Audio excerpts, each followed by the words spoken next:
Hello everyone, welcome to week 3 of HIST 305, Introduction to Public History. So this week our topic is going to be historical interpretation. So what is historical interpretation? Well, you can think of it as the explanation, the translation or interpretation of an object or person or place to a public audience. So you're taking your own personal understanding of a topic and you're translating it, you're explaining it to a public audience. So where is history interpreted? It can be interpreted a number of places. Right now I'm in the National Civil War Chaplains Museum in Lynchburg, Virginia on Liberty University's campus. So here they interpret the past of Civil War chaplains from all backgrounds, all religious groups, and all service locations to weave it into one cohesive story of their service during the war and their contribution to American history. So a museum can be a great location to interpret the past. It takes a location of maybe not any historical significance, but it brings all these items together to tell a cohesive story. Another place for historic interpretation would be an actual historical site. So like I said before with museums, the site itself where the history is interpreted is not necessarily significant, but a historical site does have a significant property, a significant structure, or a significant event that happened in that place. So you can think of a national park. Gettysburg National Park is a historic site, it's a national park. Historic homes in Lynchburg, we have Point of Honor.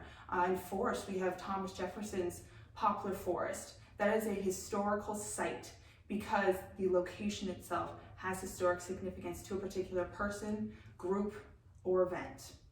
Another place where history can be interpreted is through historic monuments or signs. These are probably the most common places of historic interpretation. You might see a historic sign when you're driving down the highway. These signs take a particular place and they interpret that location's significance. Those can be a really accessible way for history to reach the public.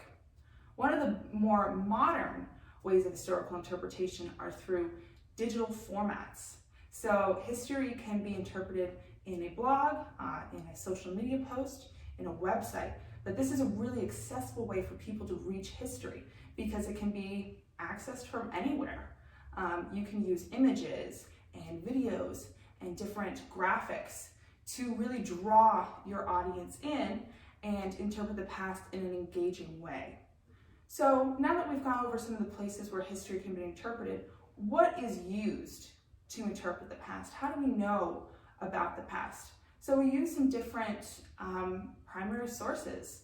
Primary sources can come through documents, they can come through images, or in artifacts.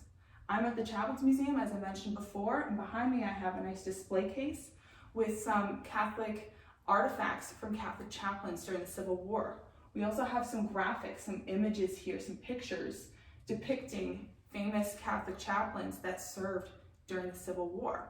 So these objects, images, and documentary evidence can work together to form an interpretive site, an interpretive exhibit, or interpretive blog post.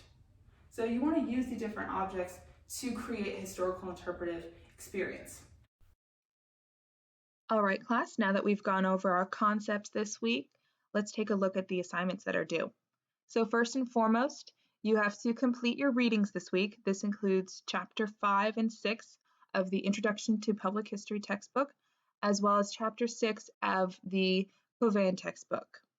In addition to the actual readings, you have video presentations. These are important to take in, so make sure you watch them in full, as there will be assignments due on these topics later on.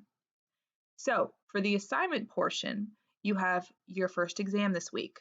This includes 20 questions, multiple choice and true/false on the readings for this week, and then 2 essay questions. So be prepared to study up on the concepts, the main concepts that we're looking at this week that include exhibition design as well as public history in the modern age. So in addition to the exam this week, you will have another blog post due. This one is going to speak on rehabilitation in public history, in historic preservation. So make sure you're taking the concepts that we're learning this week about interpretation and transferring them to a digital format using those same techniques to create an engaging as well as informative blog post. So you will be in my prayers this week as you complete your assignments.